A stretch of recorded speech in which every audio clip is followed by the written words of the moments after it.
Hello, everyone. Welcome to the Texas Association for College Admission Counseling College Fair. We're really excited to have you participating in this event tonight. We have got some fantastic schools with us here tonight. Each of those institutions will have 6 minutes to share more about their school, but they will be around for the entire session to answer questions. My name is Andy, and I'm going to be your facilitator. And before we get started, I want to give you just a few housekeeping items. Your camera and microphone are off, so the panelists will not be able to see or hear you. However, you can use the Q&A button on your screen to type your questions to our presenters at any time. Now, this is just one of many different sessions happening. We do have sessions tomorrow and the day after that, so please be sure to check out the schedule on the website. And lastly, this presentation is being recorded, and that recording will be available at strivescan.com/Texas. And now I'd like to turn things over to our first presenter, Suffolk University.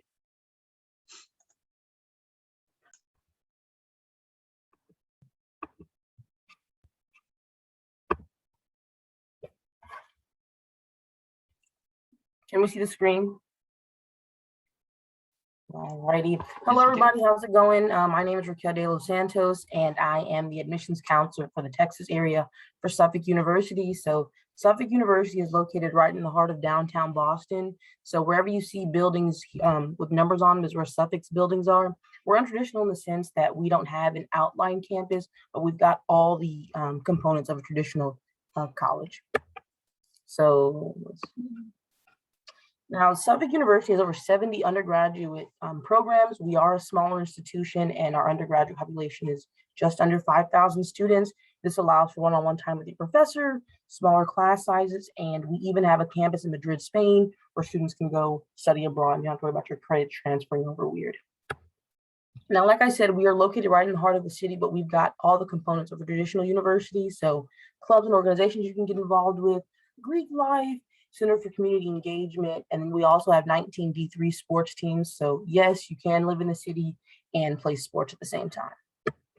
And just some accolades that we'd like to highlight. Suffolk did win one of the best business schools by the Princeton Review this past year. And so since we are focusing on business here, I'd like to take some time to highlight our Career Center. This is something we've revamped and that we're very, very proud of. Like I said, we're located right in the heart of downtown Boston. So naturally, a lot of businesses do business in Boston. And so a lot of times our students take advantage of these opportunities. And so we do have 4 credit internships. And so since we are in Boston, you know, students don't have to carve out time of their entire day to go put time into your internship. You can go down the street, go to your internship, you know, next building over is your class. And so this seems to be very beneficial for students. And I like to think colleges as an investment. And so 99% of our students within 1 year of graduation have some sort of job or are continuing their education. And so you get that immediate return on your investment. So the Career Center not only helps with internships, they hold job fairs and different networking events, career counseling, resume, and cover letter assistance. And then my favorite part that they do is a mock interview. So you can go in and say, hey, look, I'm sitting for an interview with Amazon in their finance department. What are some questions that are typically asked? And they'll go through with you to make sure you're prepared to nail that interview. Now, the application requirements, we have they're very basic. The one thing I will say is that we are test optional.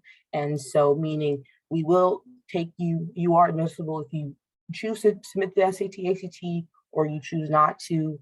And you know, choosing not to still will qualify you for need-based aid and merit-based aid. And then 94% of our students receive financial aid, coming into here. And so, like I said, aid is given based on your need and your academics. And so if you haven't, FAFSA opens up October 1st for the next year. So just keep that in the back of your mind. And submit it as soon as possible. And so I look forward to hearing you guys' questions. Feel free to connect with us at any one of these platforms on the bottom. I will throw my information in the chat. Like I said, I am the representative for the Texas area. So I look forward to connecting with you guys.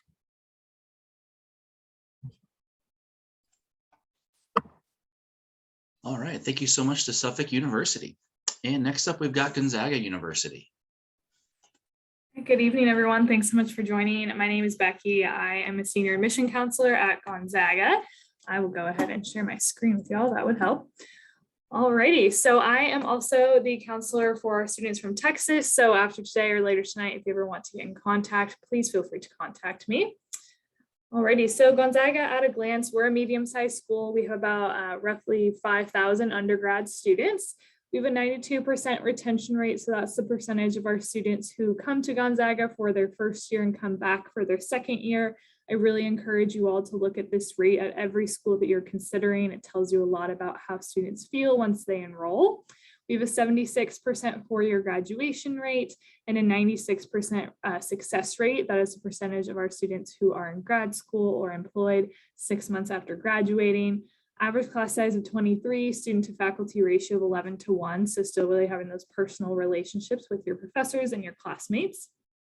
As for business, in our School of Business Administration, we have two majors, business administration and accounting. Accounting really specifically if you're wanting to go into public or private accounting. Business administration is going to give you a really broad business background, and then you tailor your degree by picking at least one concentration. We have all of these concentrations to choose from on the screen. You can also create your own or do more than one. I personally did marketing and supply chain operations. So we have economics, entrepreneurship and innovation, finance, human resources, marketing, management information systems, operations and supply chain management, international business, and law and public policy. We are AACSB accredited. That's a very highly coveted accreditation, both in accounting and business administration. We are ranked in the top 16% in the nation for business schools by US News. We're #1 for first-time pass rate for the CPA exam out of all the universities in the Northwest, with an average pass rate of 83% on the first try. Our Hogan Entrepreneurial Leadership Program is a really cool opportunity to get a leadership minor at Gonzaga while also working with local businesses and startups to develop business plans, product promotions, marketing plans, all that good stuff. We have minors in our business school available to any students. Maybe you want to pair business with something in the sciences or things like that. You can absolutely do that. We also have fifth-year master's programs in our School of Business, so you can come back for a fifth year and get a master's in business administration, a master's in accounting, or a master's of science in tax. And we are a really active community. If you talk to any Gonzaga student or alumni, they're probably going to say something about the Gonzaga community. So our ZAGs are all about being together and building this community. We're a Catholic university. You do not have to be Catholic to attend Gonzaga. We have over 38 different faiths represented on campus, over 800 student leadership positions on campus. And we have 82% of our students come from over 200 miles away. We do require students to live on campus for the first 2 years. 63% of our students study abroad. We have lots of clubs and organizations, lots of participation in intramurals, and lots of ways to get involved with different offices on campus.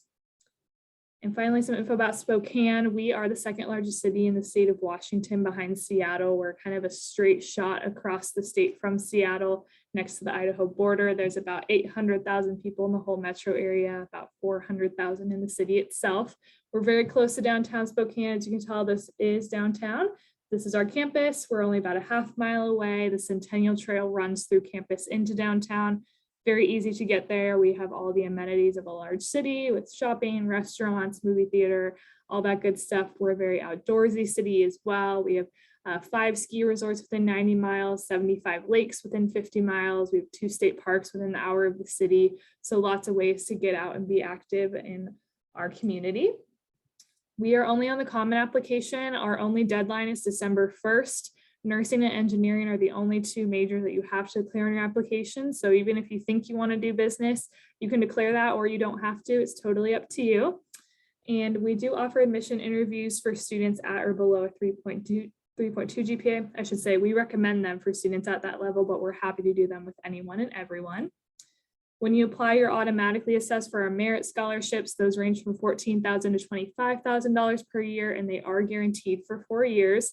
We have some additional Gonzaga funded scholarships that you apply for by January 1st of your senior year. You can check those out at gonzaga.edu/scholarships.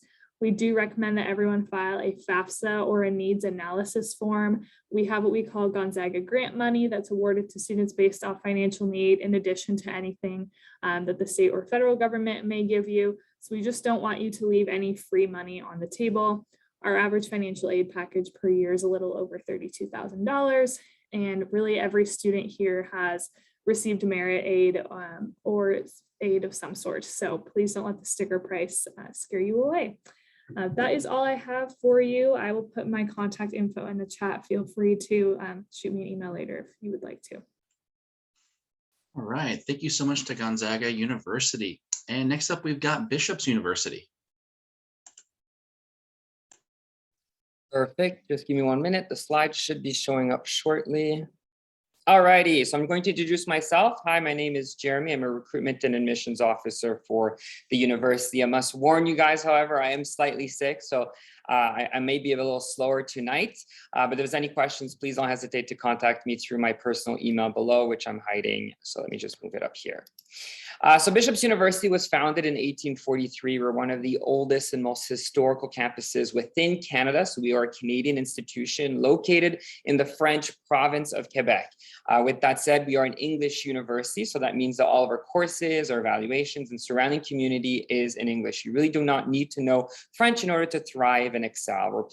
We're also a smaller institution with less than 3,000 students, and we have 25% of which come from 80 countries across the world, and 75% hold at least a Canadian citizenship or passport. We offer a very traditional centralized campus experience. So that means that 97% of our entire student population lives within walking distance. So now, before I move on to the next slide and talk a bit more about our business program, it's important to understand the educational environment here in Canada. So education is highly regulated. So therefore, the quality of education, the content that's being taught, and the knowledge that's being shared will be very similar, almost identical in any Canadian institution that you choose. The biggest thing that differentiates us from one another comes down to the experience and the opportunities available for students. So Bishop's really does pride itself on the experience that we offer for students. So we offer a very traditional American centralized campus experience, and we're highly focused on experiential learning opportunities. So what does that mean for you as a student?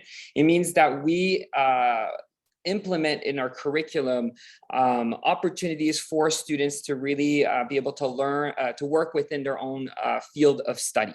A great example of that is the cooperative educational program that we offer here at Bishop's. That's a quality controlled Bishop's University internship placement. So Bishop's will take a student and place them with one of our partnership companies such as Ubisoft. We have Google that recently entered into Montreal. We have Air Canada, which is a big company as well, Deloitte. And that's typically during the summertime. So if you get 3 of those internship placements, quality Bishop's internship placements, you then get a co-op profile on your transcript, which shows employers that you've thrived and excelled within your field of study. So these are some of our stats, part of the Williams School of Business. So 100% of our graduating class in 2019 and 2020 who took the accounting CPA exam test passed. So that's how good or how well we train our students. 94% of our entire student population are either current workers or pursuing post-grad studies. Oftentimes that's an MBA, and 88% of our career seekers land a first jobs within the first 6 months of graduation. And like I was saying, our strong focus on experiential learning opportunities means that the 90% of our courses have learning experience inside of it. So we tend to work with companies side by side. A great example of that, when I was doing my business degree myself, we were working with a startup company known as Mobilis Technologies, which is a pharmaceutical transportation company near Montreal. And we were working side by side, part of my statistics and analysis class that I had. So these are some of our 7 concentrations that we have available here. Please keep in mind that we do offer a Bachelor's of Art in Business. The biggest difference between a BBA and a BA in business comes down to the core courses that you'll be touching. So if you do a BA in business, you won't have to do finance, accounting, statistics, and mathematics. So we tend to take away a lot of the load that students tend to freak out and have a difficulty in terms of coming in. But these are our 7 disciplines. We do have accounting, marketing, business technology, and analytics. That's the degree I graduated with.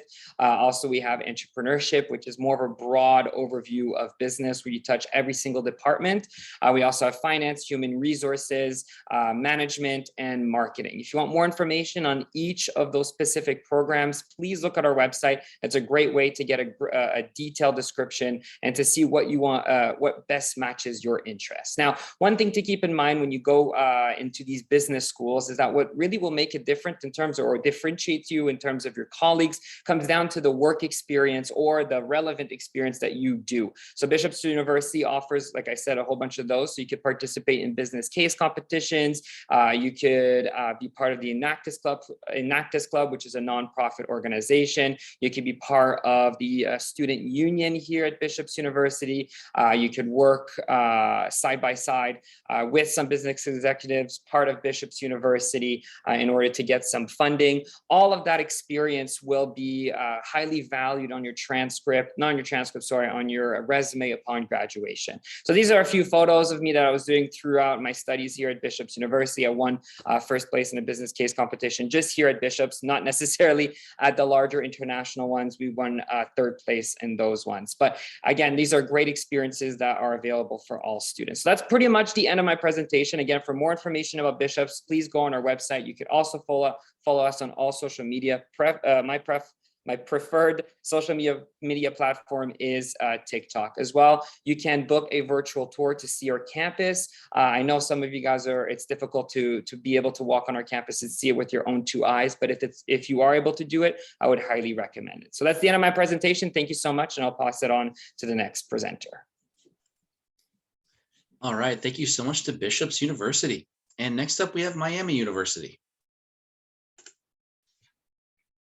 All right, thanks, Andy. I'm going to just work on sharing my screen here. Give me 1 second. All right, hopefully everyone can see that. All right, well, to kick us off, my name is Joy Usner. I am an academic advisor in the Farmer School of Business at Miami University.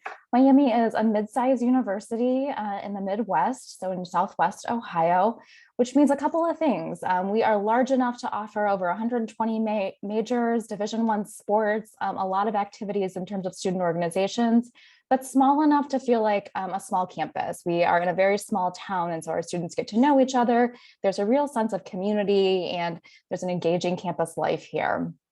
I want to talk specifically today, though, about the Farmer School of Business.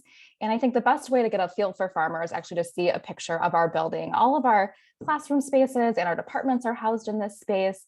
As I mentioned earlier, we're an active and thriving residential campus. And so there are residence halls next door to us, academic buildings across the street, an intramural field right outside. Today, when I was leaving, students were playing soccer and lacrosse. So there's a lot of activity happening on our campus. When you walk in the building, you would land here in Forsyth Commons. That's meant to be the heart and soul of the building. It's a space where our students meet up, our student organizations hold different events, students study, employers come to recruit students.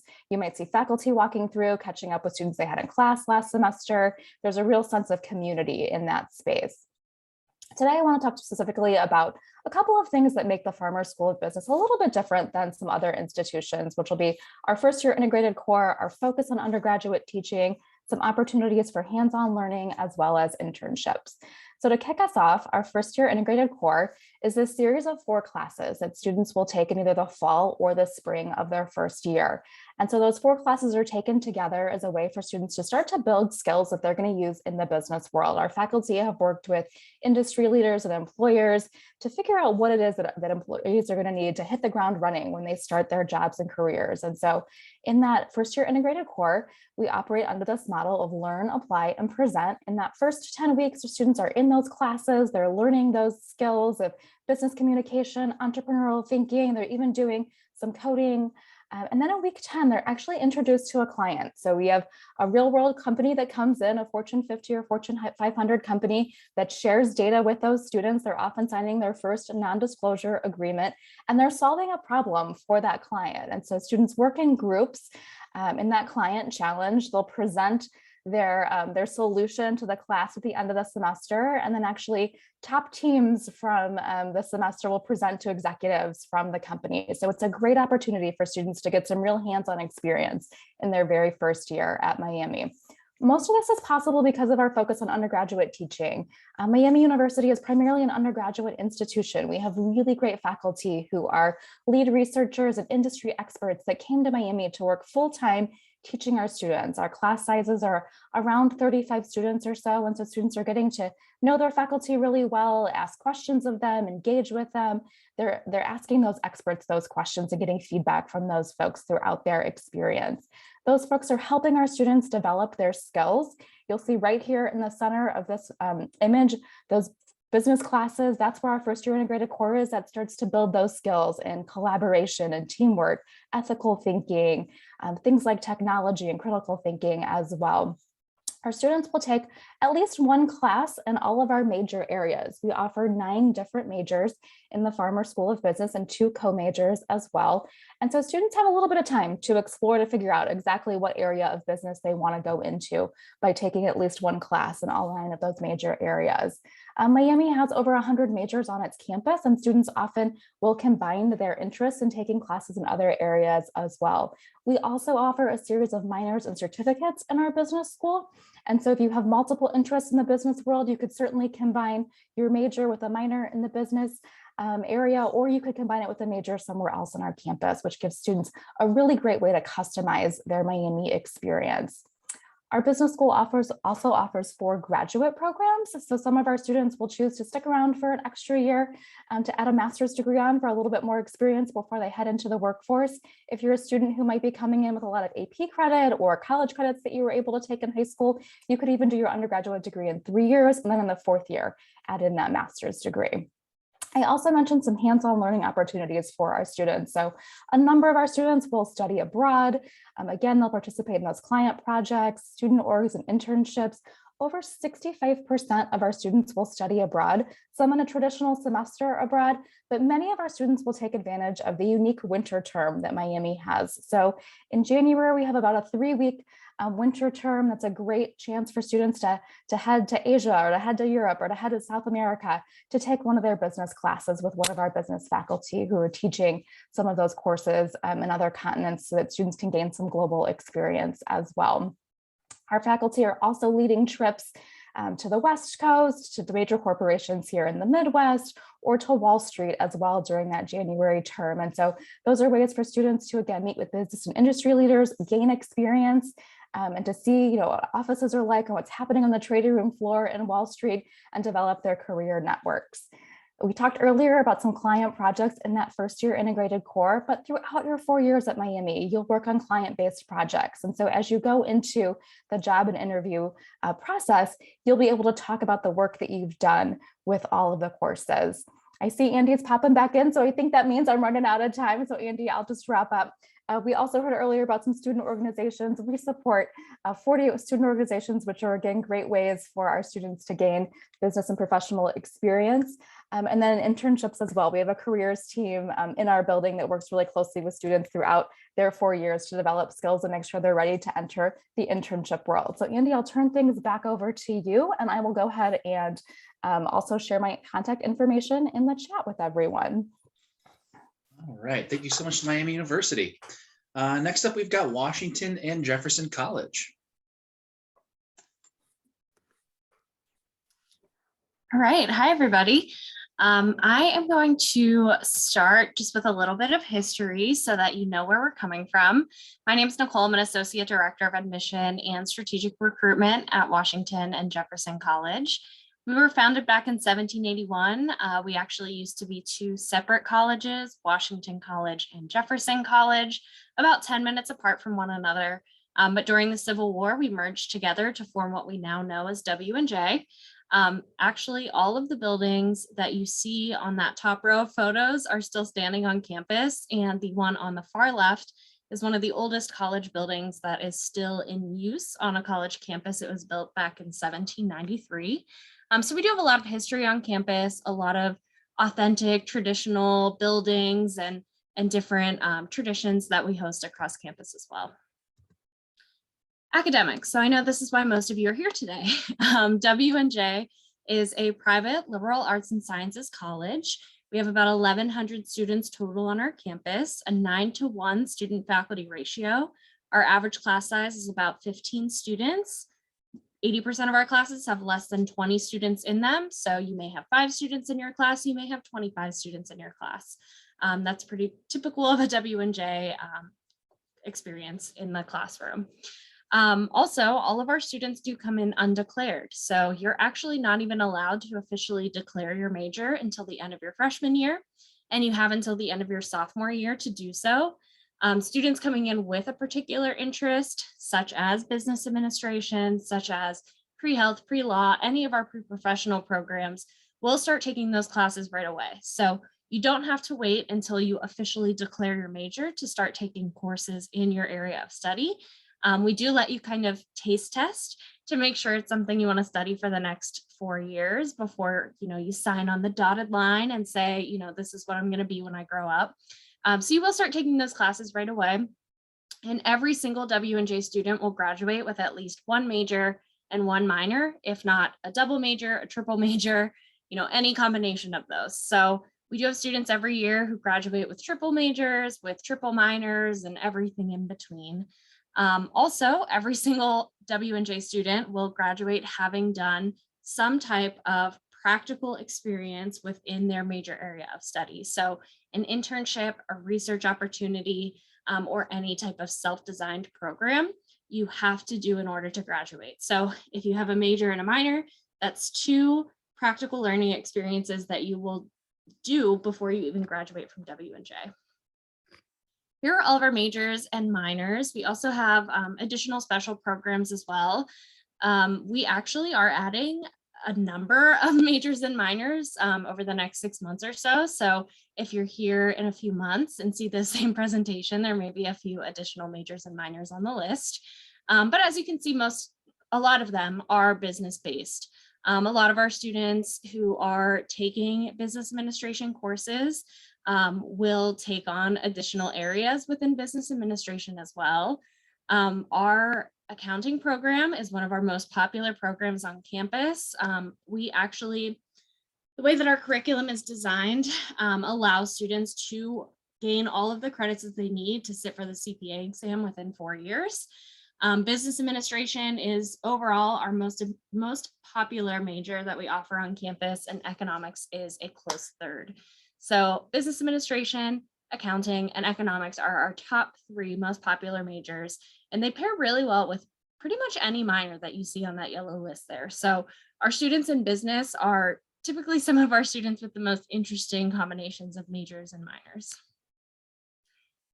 Here's a list of pre-professional programs: engineering education, pre-health, and pre-law. I'm going to talk a little bit. I'll leave this up just so if any of you have any interest in these areas, you can see. But I'm going to talk a little bit about a program that we have at W&J called Ignite. It is a live business incubator right on our campus. It's run by a couple of professors and a couple staff members at W&J. But essentially what it is a gigantic makerspace where local community members or W&J students can either rent out space in that area to start their own business or do whatever they need to get something off the ground.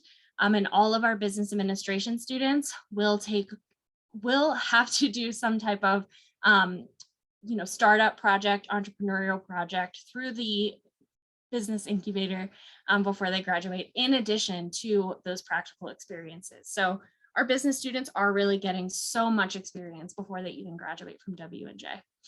This is one of the main ways that our students gain that experience. So the Magellan Project is an independent summer research or internship opportunity. All students have the opportunity to do this after their freshman year, sophomore year, and junior year. But basically you design your own project anywhere from 3 to 12 weeks long. Takes place over the summer, so it'll never interfere with your academics, athletics, clubs, organizations, and you design a passion project of your choice anywhere in the world. So that truly can be a passion project. You can study something that you're interested in, that you want to learn more about. It doesn't have to go along with your major. But if you find your dream internship on the other side of the country or in another country, you can also use the funding for that as well. So I'm just going to jump over real quick to next steps. Our application opens on August 1st, so just a few short months away. All we require is your high school transcript. Everything else is optional, and you will have a decision released to you within 2 weeks of applying for the college. You'll also receive any merit-based scholarship information fairly shortly after as well. I'll put my contact information in the chat. Thanks so much, guys.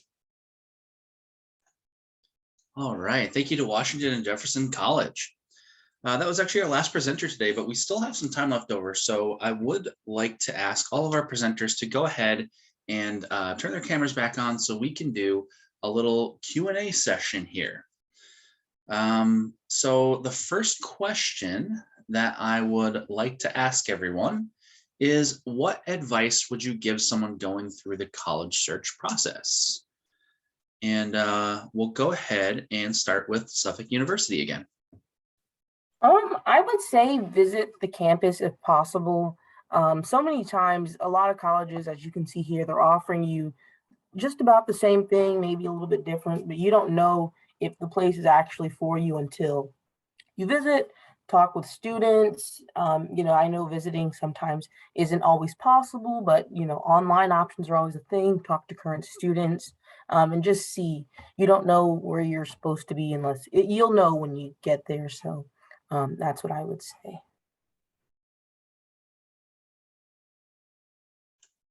And how about Gonzaga? Perfect. I would just say really focus on yourself and what's going to be the best place for you. Where are you going to be successful?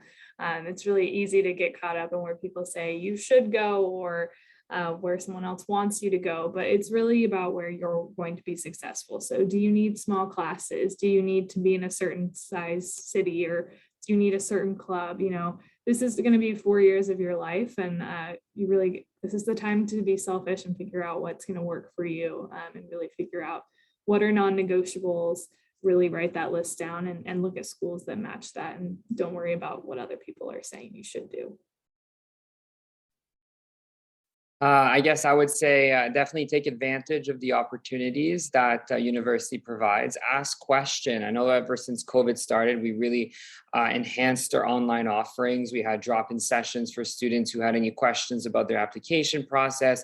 Don't hesitate to talk at some of the recruitment representative or admissions officers. We're here for you, and it just shows that you're really eager, and it's something that we really do enjoy. I think my advice would be similar to what Becky said. Think about what's important to you. And I know a lot of the college search is focused on purely academics, but also think about what's going to make you personally happy for the next 4 years in a place. And so finding a community where you're going to feel supported and like you fit in and will have friends is going to be incredibly important to your success there as well. And so if you have the opportunity, like Raquel said, to visit, to meet current students, to engage with folks that might be your classmates, that'll give you a good feel for what your next 4 years is going to be like there.